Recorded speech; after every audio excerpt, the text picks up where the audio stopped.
Jadi yang mulia, keutamaan sholat di masjid berjamaah ini lebih utama 40 tahun dibandingkan dengan sholat di rumah.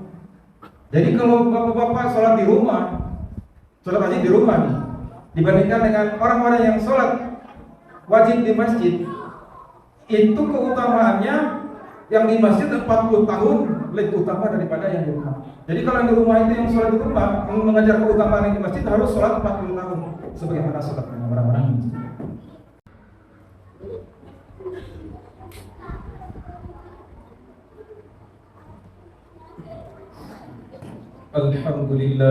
Alhamdulillahilladzi arsala rasulahu bil huda wa dinil haqq liyudhhirahu 'ala ad-dini kullihi wa kafa billahi shahida. Asyhadu an la ilaha illallah wahdahu la syarika lah wa asyhadu anna Muhammadan 'abduhu wa rasuluhu la nabiyya ba'dahu. Allahumma shalli wa sallim wa barik 'ala Muhammadin wa 'ala alihi wa sahbihi ajma'in. Amma ba'd. Fa ya ibadallah, أوصيكم وإياي بتقوى الله فقد فاز المتقون. فقد قال الله تعالى في كتابه الكريم هو أصدق القائلين. أعوذ بالله من الشيطان الرجيم. بسم الله الرحمن الرحيم. ولو أن أهل القرى آمنوا واتقوا لفتحنا عليهم بركات من السماء والأرض ولكن كذبوا فأخذناهم بما كانوا يكسبون. قال أيضا بسم الله الرحمن الرحيم. يا أيها الذين آمنوا اتقوا الله ولتنظر نفس ما قدمت لغد واتقوا الله إن الله خبير بما تعملون. قال أيضا بسم الله الرحمن الرحيم. ومن أحسن قولا ممن دعا إلى الله وعمل صالحا وقال إنني من المسلمين. قال رسول الله صلى الله عليه وسلم اتقوا حيثما كنتم وتنسوا الحسنة عنها وخير الناس الحسن ويتقي أنت Hadirin waktu iman jamaah ibadah sholat tarawih yang sama-sama kepada Allah Subhanahu wa taala. Pertama, dan mari kita selalu bersyukur kepada Allah Subhanahu wa taala karena Allah Subhanahu wa taala telah menciptakan kita dalam bentuk yang sebaik-baiknya. Sehingga Allah katakan, "Tabarakallahu ahsanul khaliqin." Maha suci Allah Subhanahu wa taala, pencipta yang maha terbaik. Allah Subhanahu wa taala telah menciptakan kita dari tanah, memberikan bentuk tubuh kita dari mata, telinga, wajah indera kepada kita, melengkapkan kehidupan kita dengan segala sesuatu yang Allah tahu bahwa kita membutuhkannya. Maka segala kebutuhan jasmani kita sudah disediakan oleh Allah Subhanahu wa taala. Jauh sebelum kita hadir di dunia, maka kebutuhan jasmani kita makan, minum, kebutuhan kita sayur-sayuran, buah-buahan, daging sudah disediakan oleh Allah Subhanahu wa taala. Maka hadirin Allah, untuk kebutuhan rohani kita, dari jasmani rohani Allah Subhanahu wa taala, tentukan agama ini sebagai jalan bagi kita untuk menuju kepada Allah Subhanahu wa taala.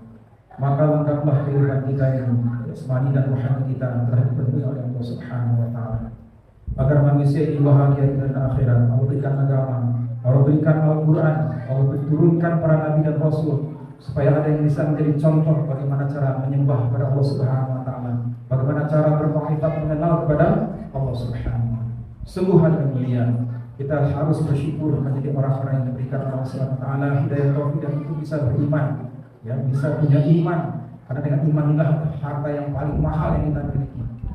Dan hari ini orang membiarkan imannya begitu saja. Padahal iman itu yazidu wa yanqus, yazidu wa ta'an wa yanqus bil ma'siyah. Iman itu bisa naik dan bisa turun.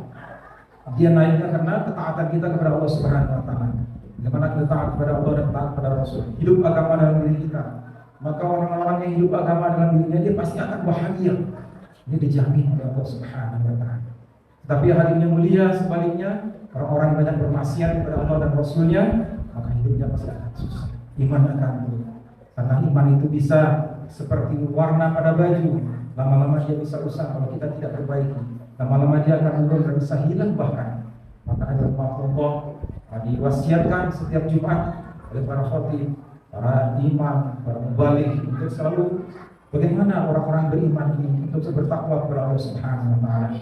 Maka wasiat takwa perlu diulang-ulang kembali karena ini penting karena memang diperintahkan oleh Allah Subhanahu wa taala orang beriman untuk bertakwa kepada Allah Subhanahu wa taala, sehingga Nabi juga menasihatkan kepada kita, ittaqilah haitsu ma kunta. Bawalah takwa itu di mana saja kamu berada. Maka pada kesempatan yang berbahagia ini juga mari kita bersama-sama memanfaatkan anugerah dan potensi yang diberikan oleh Allah Subhanahu wa taala. Kita kuatkan iman kita perbaiki, kita tingkatkan. Bagaimana keyakinan yang sempurna dalam diri kita. Sebab keyakinan ini penting hadirin mulia. Amalan-amalan kita yang akan diterima oleh Allah Subhanahu wa taala dengan keyakinan kita, dengan iman. Hebat pun amalan kita, hebat. Uang banyak keluar, segala macamnya hebat. Tapi tanpa iman, amal itu akan hilang karena tiang dasar dari iman. Dengan iman yang sempurna ini Allah, kita justru akan mempunyai amal-amal yang sempurna. Amalan-amalan yang baik dari doa oleh Allah Subhanahu wa taala sebagaimana doa kita. Bagaimana doa kita? Rabbi auzi'na asykura nikmataka allati an'amta 'alayya wa 'ala walidayya wa a'mal shalihan tardahu. Jadi bagaimana kita bersyukur kepada Allah Subhanahu wa taala dengan iman yang kuat, kita melakukan amal-amal soleh yang diridhoi oleh Allah Subhanahu wa taala. Ini selalu diulang sendiri. Hari kita ini persoalan ini hari ini orang mengabaikan saja soal iman ini. Orang yang dilihatnya kasat mata, yang dipandang oleh orang adalah yang tangible-nya, yang tampak oleh mata. Hal-hal yang berkaitan dengan qalbunya nggak diurus. Ya kalau hal yang rahimahumullah, kalau untuk baju, wah makanan itu semuanya terpampang di pinggir-pinggir jalan. Untuk kebutuhan jasmani kita, wah sudah ada di sini. Bajunya, yang makanan, yang martabaknya, buah-buahan, yang tokonya, menjadi segala macam untuk kebutuhan jasmani. Tapi kebutuhan rohani kita, keimanan kita itu nggak ada yang mengembangkan. Jarang orang yang mengajak, membiarkan saja. Maka hari Allah, banyak orang yang sehat jasmaninya, tapi rusak imannya. Sehat jasmaninya, imannya yang kurang sehat. Maka kita perlu membuat suatu bukan keseimbangan, lebih besar memperbesar keimanan. Karena nanti di akhirat itu badan kita udah nggak perlu lagi soal itu iman dan amal soleh.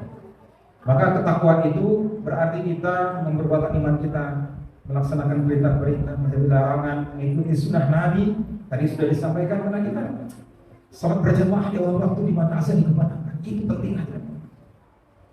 Ini penting sekali. Kalau hari ini masjid tidak diisi, tidak ada kajian, tidak ada taklim, tidak ada khidmat di masjid, maka masjid ini suatu saat akan tinggal bangunan. Orang nggak peduli nanti lihat masjid lagi, lihat masjid seperti yang pasar. Maka memang Allah, inilah penting bagaimana kita berbuat iman kita, kembali hidupkan amal-amal soleh kita. Dalam sebuah riwayat itu dalam beberapa nasihin. Jadi yang mulia, keutamaan sholat di masjid berjamaah ini lebih utama 40 tahun dibandingkan dengan sholat di rumah. Jadi kalau bapak-bapak sholat di rumah, sholat wajib di rumah nih, dibandingkan dengan orang-orang yang sholat wajib di masjid, itu keutamaannya yang di masjid 40 tahun lebih utama daripada yang di rumah. Jadi kalau yang di rumah itu yang sholat di rumah, mengajar keutamaan yang di masjid harus sholat 40 tahun sebagaimana sholat orang-orang ini. Begitu kasih sayangnya Allah Subhanahu wa taala. Menyuruh kita untuk bertakwa. Supaya apa? Dapatnya keridhaan Allah Subhanahu wa taala. Dalam sebuah riwayat dijelaskan bahwasanya ketika di kota Madinah, ketika tawanan perang ini dibawa ke hadapan Rasulullah SAW, ada seorang ibu yang pegang susunya karena airnya sudah melimpah. Dia mencari-cari anaknya sana ke sini. Padahal ketika itu tawanan perang sedang digiring menghadapi kepada Rasulullah SAW. Setelah dapat di hadapan Rasulullah SAW, karena itu wanita itu menemukan anaknya. Kemudian dikejar anaknya, digendong kemudian disusukan. Kalian yang melihat kejadian itu, Rasulullah tanya sama sahabat, wahai sahabat-sahabat, bagaimana pendapatmu tentang ibu tadi yang sayang kepada anaknya? Benar ya Rasulullah, itu seorang ibu sangat sayang kepada anaknya, sampai dia sangat risau, gelisah ketika anaknya tidak bersama dia, anaknya terlepas dari dia, dikejar-kejar, dicari-cari. Maka kata Rasulullah SAW, wahai sahabat-sahabat, kasih sayang Allah Subhanahu wa taala kepada hambanya belum jadi 700.000 kali lipat daripada sayang seorang ibu kepada. Jadi sayang sebenarnya Allah Subhanahu wa taala. Dikasih hidup, dikasih jalan, dikasih makanan, semuanya. Ini tugas kita hanya sebentar saja dengan mulia. Bagaimana kita beribadah kepada Allah Subhanahu wa taala? Bagaimana kehidupan kita ini semuanya menjadi nilai ibadah kepada Allah. Yang bekerja jadi ibadah, yang dagang jadi ibadah, yang ngurus masjid jadi ibadah, sholat jadi ibadah. Kita kepada Allah Subhanahu wa taala. Allah umiru ila ya'budullah mukhlishina lahu.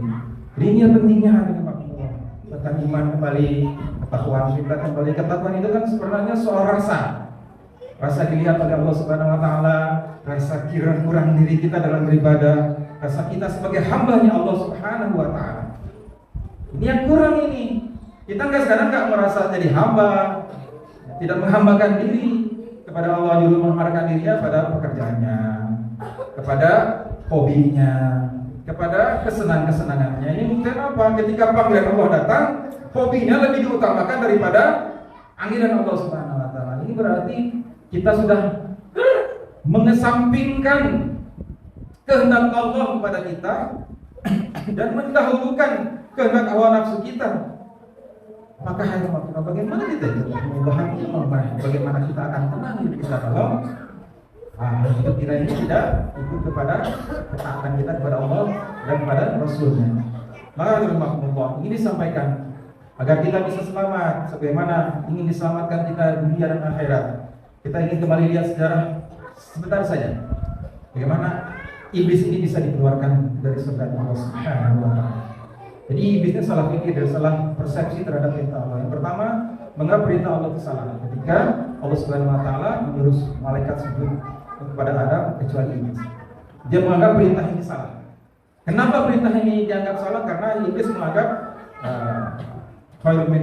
aku diciptakan dari api, sedangkan Adam khalaqtani min nari wa khalaqtahu min tin. Aku diciptakan dari api, itu dari tanah. Mengapa aku harus sujud kepada yang diciptakan dari tanah? Karena merasa dirinya hebat. Dia merasa zat penciptaannya lebih mulia daripada zat penciptaan Nabi Adam AS. Benar dari Allah, istilah lahir kemudian sifat sombong, menolak dan sombong. Maka ini diabadikan oleh Allah Subhanahu wa taala. Jadi dua kesalahannya, aba wastakbar. Aba wastakbar artinya enggan, aba itu menolak, dan istakbar artinya sombong. Kita lihat Allah Subhanahu wa taala banyak menampilkan kisah iblis ini di dalam banyak surat dalam Al-Qur'an. Yang pertama ditampilkan aba saja, yaitu auzubillahi minasyaitonir bismillahirrahmanirrahim. Wa yaquluna lil malaikati isjudu li adama fasajadu illa iblis aba. Dan ketika kami berkata kepada malaikat, sujudlah kamu kepada Adam, maka mereka sujud kecuali iblis. Aba, dia membangkang. Yang pertama dijelaskan oleh Allah Subhanahu wa taala sifat aba membangkang. Kedua, istakbaro saja. Fasajara malaikatu kullum ajmain illa iblis istakbaro wa kana minal kafirin. Lalu disuruh malaikat bersujud semuanya kecuali iblis, istakbaro, yang menyombongkan diri dan termasuk orang-orang yang kafir. Wa kana minal kafirin. Kemudian Allah menyambungkannya. Fa yaqulu lil malaikati isjudu li adama fasajadu illa iblis aba wastakbara wa kana minal kafirin. Di ayat surat Al-Baqarah ayat ke-34 ini disebutkan jelas oleh Allah Subhanahu wa taala, iblis itu aba wastakbara. Dia menolak dan menyombongkan dirinya. Nah, hadirin yang mulia, di dalam ayat-ayat dalam hadis yang lain juga banyak dijelaskan. Dalam sebuah hadis dari Abi dari Abu Hurairah radhiyallahu anhu, ini Rasulullah SAW menjelaskan kullu ummati yadkhuluna al-jannah illa man aba. Sahabat-sahabat langsung tanya, ila man ya'ba ya Rasulullah. Siapa dia yang itu tuh ya Rasulullah? Dan yang enggan itu siapa? Qala man ata'ani dakhala al-jannah wa man aswani faqad aba. Jadi kata Rasulullah SAW, orang-orang yang enggan itu adalah orang-orang yang menolak, yang enggan itu adalah orang yang membangkang, dan orang-orang yang taat ini pasti akan masuk ke dalam surga Allah Subhanahu wa taala. Kemudian dijelaskan dalam hadis yang lain, yang orang-orang yang sombong itu adalah orang-orang yang menolak kebenaran dan meremehkan manusia, sombong terhadap al-haq dan sombong terhadap makhluk. Maka Allah, inilah menyebabkan iblis terlempar dari surga Allah Subhanahu wa taala. Iblis dikeluarkan oleh Allah Subhanahu wa taala dari surganya.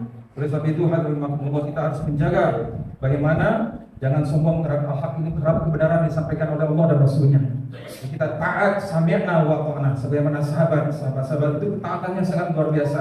Belum melangkahkan kakinya sebelum mentaati sebuah hal, apabila ada ayat yang turun, belum terlaksanakan, belum melangkahkan kaki. Ketika wanita-wanita turun menutup aurat, turun perintah menutup aurat, wanita-wanita tersebut memakaikan apa saja yang ada dan belum melangkah ketika belum menutup. Begitu sahabat-sahabat taat kepada Allah Subhanahu wa taala, taat kepada nabinya, maka Allah turunkan hidayah menjadi seluruh anak. Kemudian kita tidak boleh sombong terhadap manusia, meremehkan, menganggap diri paling benar, saya yang paling suci, orang salah saya yang paling benar. Alhamdulillah, sifat ini akan membawa jauh kita dari Allah Subhanahu wa taala. Kurban adalah memotong sifat-sifat ini. Yang dipotong memang hewan, tapi yang dipotong dalam diri kita adalah sifat-sifat yang buruk dari manusia, sifat hewan, sifat iblis yang dipotong bersama. Maka Allah Idul Adha, kurban ini adalah sebuah peristiwa penting, ibadah yang penting dalam hidup kita, dan kita bisa bertakarub kepada Allah Subhanahu wa taala. Mudah-mudahan nanti kita menjadi orang-orang yang melepaskan diri atau membuang kalau ada membuang sifat-sifat menolak dan sombong terhadap Allah Subhanahu wa taala, sunnah terhadap manusia. Barakallahu li wa lakum fil Qur'anil karim.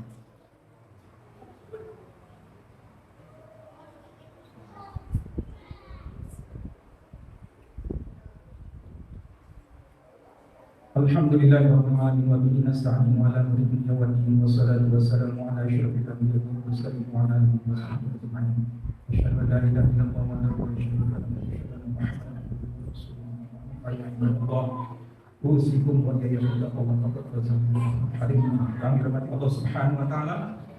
Dalam sebuah hadis Rasulullah SAW menegaskan yang artinya, dan sesungguhnya termasuk dosa yang paling besar di sisi Allah adalah seseorang yang berkata kepada rekannya, ittaqillah. Seorang berkata kepada temannya, ittaqillah. Lalu temannya menjawab, alaika binafsi, urus saja dirimu sendiri. Inilah dosa paling besar.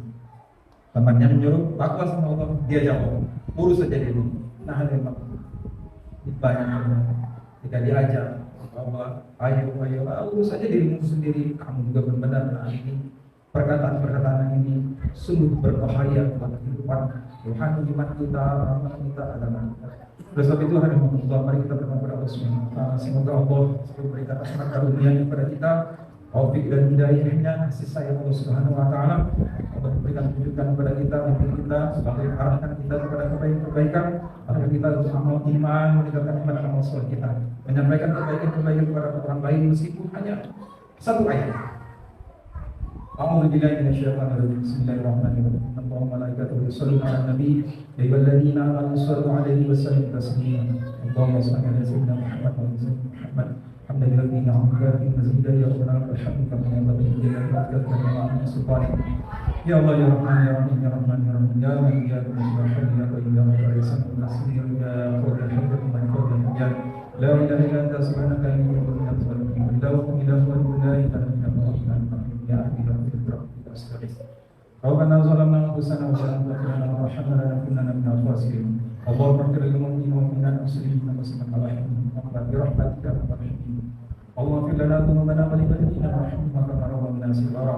Allahumma rabbana la tuzigh qulubana ba'da idh hadaytana wa hab lana min ladunka rahmatan innaka antal wahhab. Allahumma rabbana hab lana min azwajina wa dhurriyyatina qurrata a'yun waj'alna lil muttaqina imama. Rabbana atina fid dunya hasanah wa fil akhirati hasanah wa qina adzaban nar. Wa sallallahu ala sayyidina Muhammadin wa alihi wasallam. Subhana rabbika rabbil izzati amma yasifun. Wassalamu ala mursalin walhamdulillahi rabbil alamin. Ibadah Allah yang Allah besar kita itu bermuhal masyaallah kali wal baghi yang hukum ta'ala kun tadakkarun wa la dhikrullahi akbar.